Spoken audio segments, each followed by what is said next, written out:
اس وقت پچھلے 2-3 دن سے جو پاکستان میں انٹرنیٹ بہت سلو چل رہا ہے، اس کی وجوہات کیا ہیں؟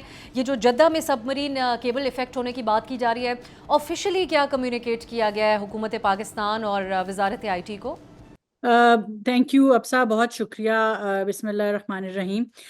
دیکھیں، ابھی تک تو یہ سچویشن ہے کہ یہ جو سب مرین کیبلز کے کٹس ہیں، یہ جبوٹی یمن کے جو واٹرز ہیں ریڈ سی میں، ادھر یہ ڈیمیج ہوا ہے. اور اس میں تقریباً 5 سب مرین کیبلز ہیں جو کہ ڈیمیج ہوئی ہیں، جن پہ امپیکٹ آیا ہے. اور اس میں اب اس وقت کی جو صورتحال ہے، اس میں پاکستان سمیت سعودی عربیہ، یو اے ای، ہمارے کچھ نیبرنگ ممالک ریجن میں، اور یورپ، یہ تمام ایریاز جو ہیں وہ ہیویلی امپیکٹڈ ہیں. پاکستان میں تقریباً جو نیٹ امپیکٹ ہے وہ 400 گگز کا ہے، مگر اب ہماری کوشش یہ ہے کہ پی ٹی سی ایل سے اور پی ٹی اے سے ہم مکمل رابطے میں ہیں.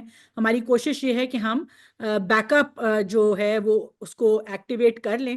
2 سے 3 دن لگ جائیں گے تاکہ ہمارا جو یوزر کے اوپر امپیکٹ ہے وہ اس سے منیمائز ہو جائے گا.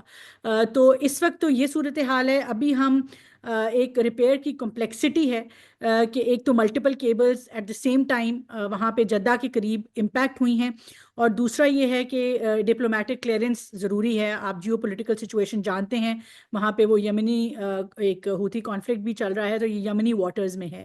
تو اس کو دیکھتے ہوئے سچویشن تھوڑی سی کمپلیکس ہے، بٹ ہمیں امید ہے کہ ہم یہ جو انٹرنیشنل آرگنائزیشنز ہیں اس کو جلد ریزالو کر لیں گی. مگر جہاں تک پاکستان کے یوزرز کا تعلق ہے، ہم انشاءاللہ 2 سے 3 دن میں بیک اپ ایکٹیویٹ کر دیں گے. سبسکرائب کریں اور بیل دبائیں تاکہ کوئی خبر رہ نہ جائے.